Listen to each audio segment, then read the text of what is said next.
আসসালামু আলাইকুম রহমতুল্লাহি ওয়া বারাকাতুহু। সম্মানিত প্রিয় দর্শক, পবিত্র ঈদুল আজহার সম্ভাব্য তারিখ ঘোষণা করেছে সংযুক্ত আরব আমিরাত। আগামী 6 জুন শুক্রবার পবিত্র ঈদুল আজহা উদযাপিত হতে পারে বলে জানিয়েছে দেশটির জ্যোতির্বিদ্যা সোসাইটি।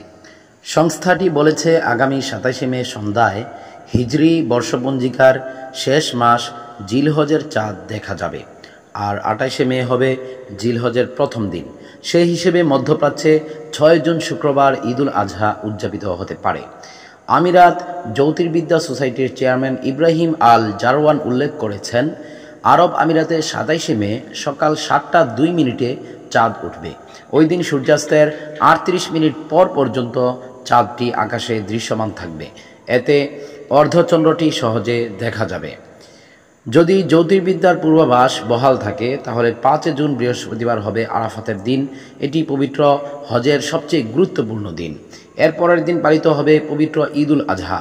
তবে যদি 27 মে সন্ধ্যায় জিলহজের চাঁদ না দেখা যায়, তাহলে মধ্যপ্রাচ্যে ঈদ উদযাপিত হবে 7 জুন।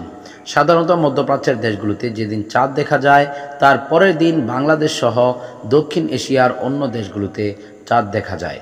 সেই হিসেবে যদি 6 জুন মধ্যপ্রাচ্যে ঈদ হয়, তাহলে বাংলাদেশে পরদিন অর্থাৎ আগামী 7 জুন শনিবার পবিত্র ঈদুল আজহা উদযাপিত হবে। ঈদুল আজহাকে কুরবানির ঈদও বলা হয়।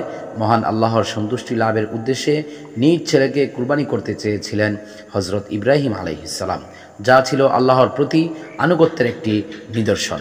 প্রিয় দর্শক, আল্লাহ তাআলা আমাদের সবাইকে পবিত্র ঈদুল আজহা অর্থাৎ কুরবানি ঈদের জন্য প্রস্তুতি গ্রহণ করার তৌফিক দান করুক। আমিন।